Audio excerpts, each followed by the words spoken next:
Hello and welcome to Network Theory. This video is on the maximum power transfer theorem. We have already seen superposition, Thevenin's and Norton's theorems. Maximum power transfer theorem is actually an application of the Thevenin's theorem only. Basically it uses Thevenin's theorem. So let's see. The references: Rafi Singh's Circuit Theory and Networks Analysis and Synthesis, William Haight Electrical Circuit Analysis, and Alexander Sadiku Fundamentals of Electric Circuits. So we are going to be discussing the maximum power transfer theorem, what it is, and examples. Okay, so what is a maximum power transfer theorem? It states that maximum power is delivered from a source to a load when the load resistance is equal to the source resistance.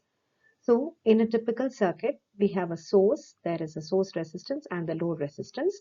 And according to maximum power transfer theorem, maximum power can be transferred under the condition that the source resistance is equal to the load resistance.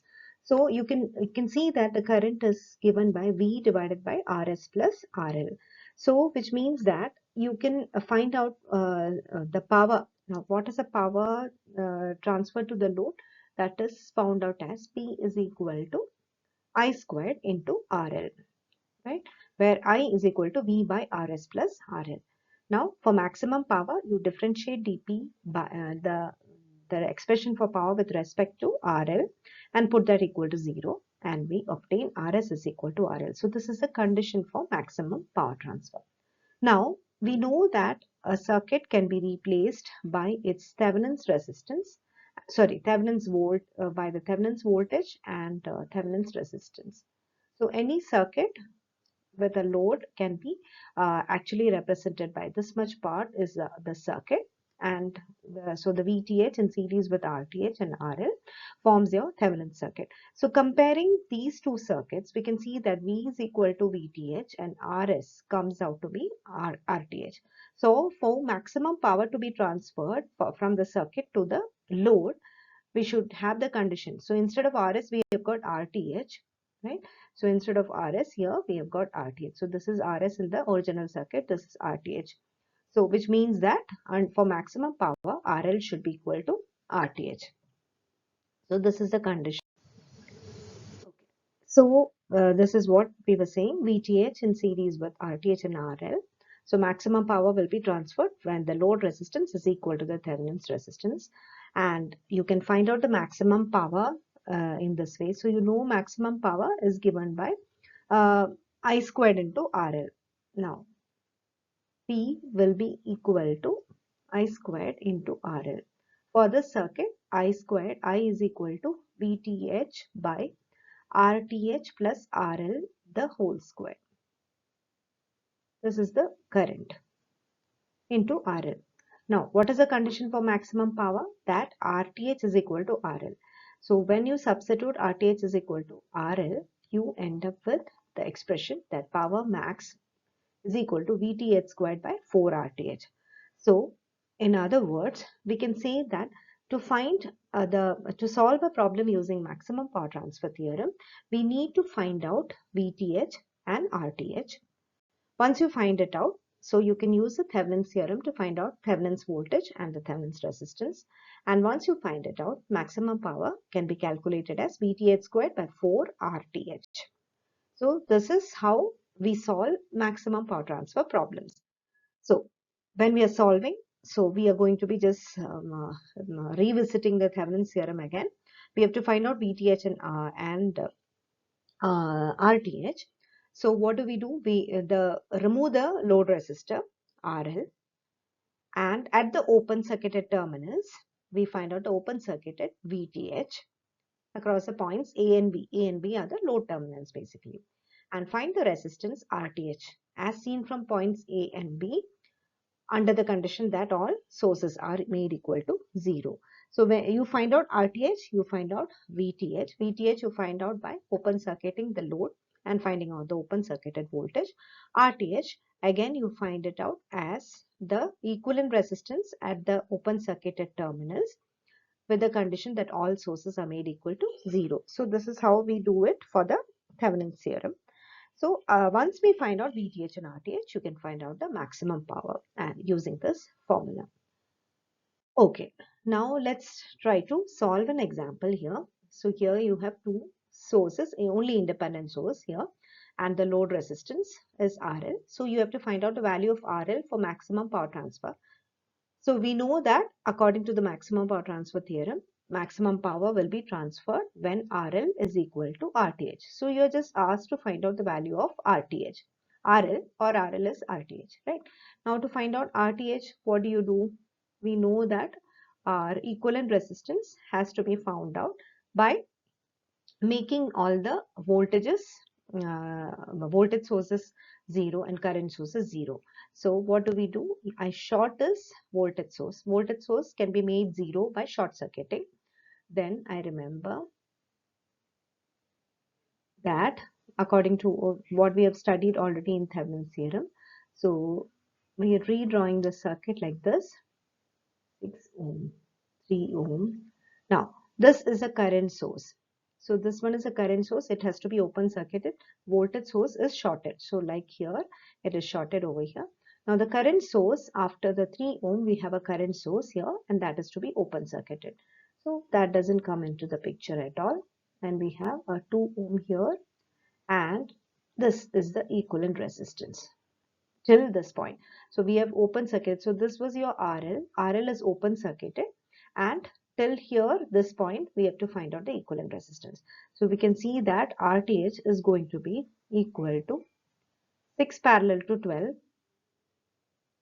So whatever 6 parallel, so here 6 is parallel to 12 and that is in series with 5 ohm plus 3 plus 2 which is in series 5. So 6 parallel to 12 is 12 into 6 by 18 plus 5. So this is a 4 plus 5 which is a 9 ohm. So the Thevenin's resistance you get it as 9 ohm. So if you have to just find out RL, then RL is equal to RTH, that is equal to 9 ohm. Now if you want to find out the maximum power is obvious. Okay, so here if I have to find the maximum power, suppose maximum power, we can find out by finding out using the formula that P max is equal to VTH squared divided by 4 RTH, which means I have to find out VTH.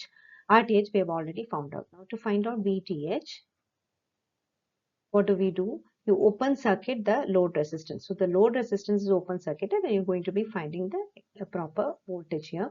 So let me draw the circuit and we have a 12 volt here and 6 ohm. Then there is this 12 ohm and 3 ohm. This is the 2 ampere and this is the 2 ohm resistance, and see that this is open circuited. So the terminals A, B is open circuited and we have to find out the voltage VTH over here, right? So how to find out this VTH? Now you can use different methods, whichever method you want to use. Use any one of the circuit analysis techniques to find out the value of VTH. So what we can do is, here I am going to be using node analysis. So node analysis, I am going to be writing it as this node voltage is V1 and this is V2. Now you can see that V2 is nothing but your VTH because the voltage VTH is open circuited voltage here. Since it's an open circuit, there's no current through the 2 ohm. So effectively VTH and the voltage here, which is nothing but V2, are the same. So let me write the expression nodal voltages for V1 and V2, find out V2, which is nothing but VTH. So writing node analysis. So performing node analysis, we get at the node 1 here, I'll have V1. So the current through the 6 ohm resistor, the current through the 6 ohm will be V1 minus 12 by 6. The current through the 12 ohm is V1 by 12. Right, so let me write it. So V1 minus 12 divided by 6 plus V1 divided by 12 plus V1 minus V2 divided by 3 is equal to 0. This is one equation. And if you solve this, and this is your first equation. Also, we have another set of equation while writing the node equation at V2. So at V2 we have got V2 minus V1 divided by 3, and there is no current through this branch. So this is just this current which is leaving V2 is V2 minus V1 by 3. There is a current entering which is 2 ampere.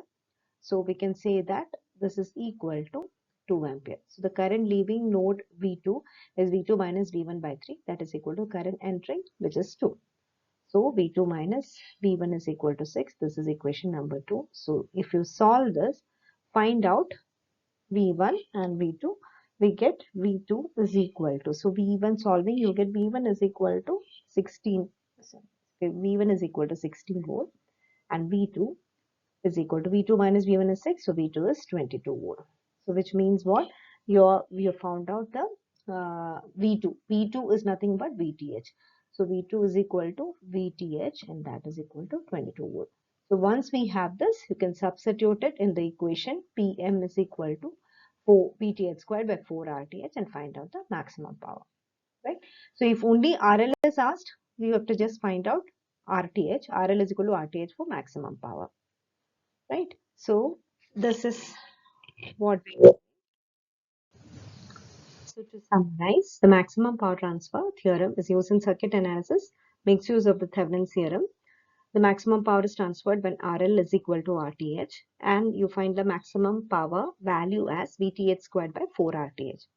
So it finds application in electronic circuits. So when we are designing a public address system, we have a power amplifier at the last stage. Here, maximum power will be transferred to the load, which is like a loudspeaker in this case. So, so you can design the system in such a way that there is matching between the load side, that is a loudspeaker which has got a small resistance, with the output stage of the power amplifier. Also, it is used in communication circuits where maximum power will be transferred for maximum power transfer from the transmitter side to the receiver side. You can design the circuit as such using maximum power transfer theorem. Okay. Yes. Thank you.